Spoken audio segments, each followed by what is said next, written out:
5ই August গণ অভ্যুত্থানের মুখে শেখ হাসিনা সরকার পতনের পর বাংলাদেশের বিদ্যমান সংবিধান সংস্কারের সবচেয়ে বড় দাবি উঠেছে আন্দোলনের নেতৃত্ব দেওয়া শিক্ষার্থীদের পক্ষ থেকে।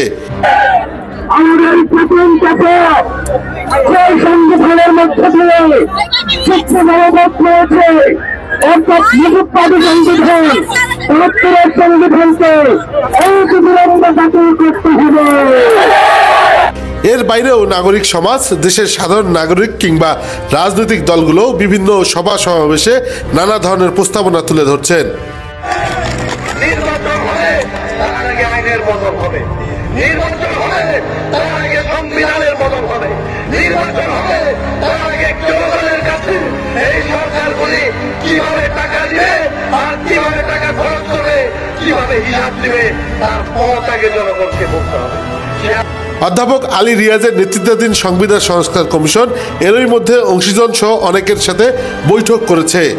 সংস্কার কমিশনের সাথে বৈঠকে বসে কেউ কেউ বলছেন, বর্তমানে বাংলাদেশের যে সংবিধান রয়েছে সেটি যে কোনো সরকারকে স্বৈরাচারী করে তুলতে পারে, যে কারণে ক্ষমতার ভারসাম্য আনতে নানা সংস্কার প্রস্তাবও এসেছে।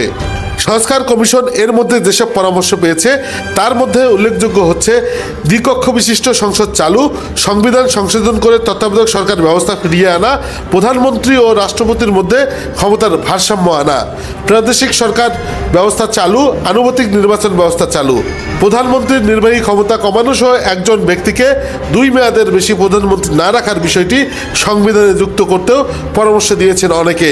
2011 সালে শেখ হাসিনা সরকারের আমলে করা সংবিধানের ৫ম সংশোধনী নিয়েও নানা বিতর্ক হয়েছে। সংবিধান সংস্কার কমিশনের কাছে ওই সংশোধনী বাতিলের পরামর্শ দিয়েছে অংশীদারদের কেউ কেউ। সংসদে সংরক্ষিত নারী আসন বাড়ানো কমানো নিয়ে 2 ধরনের পরামর্শ এসেছে কারো কারো কাছ থেকে। সংবিধান সংস্কার কমিটির প্রধান অধ্যাপক আলী রিয়াজ বলেন, বিভিন্ন জায়গা থেকে আসা পরামর্শগুলো আমরা লিপিবদ্ধ করছি, যে যে বিষয়গুলোতে এখন পর্যন্ত ঐক্যমত্য আছে সেগুলো নোট ডাউন করছি।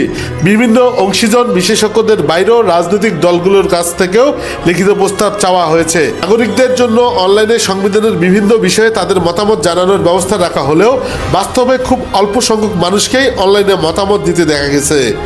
অনলাইনে নাগরিকদের মতামত দেওয়ার সময় শেষ হয়েছে 25 নভেম্বর সোমবার। সেদিন সকাল পর্যন্ত অনলাইনে মতামত পড়েছে 46,000।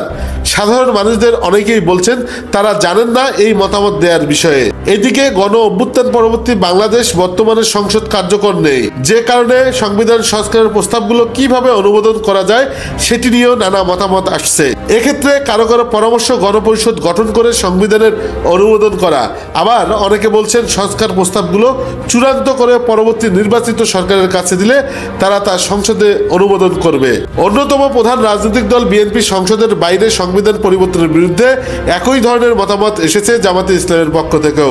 কমিশন প্রধান অধ্যাপক রিয়াজ বলেন, আমরা আপাতত 7টি লক্ষ্য নিয়ে কাজ করছি, এখানে কি হবে সেটা আমরা চূড়ান্ত করতে পারবো, কিন্তু কোন প্রক্রিয়া হবে সেটি আমরা এখনই বলতে পারবো না।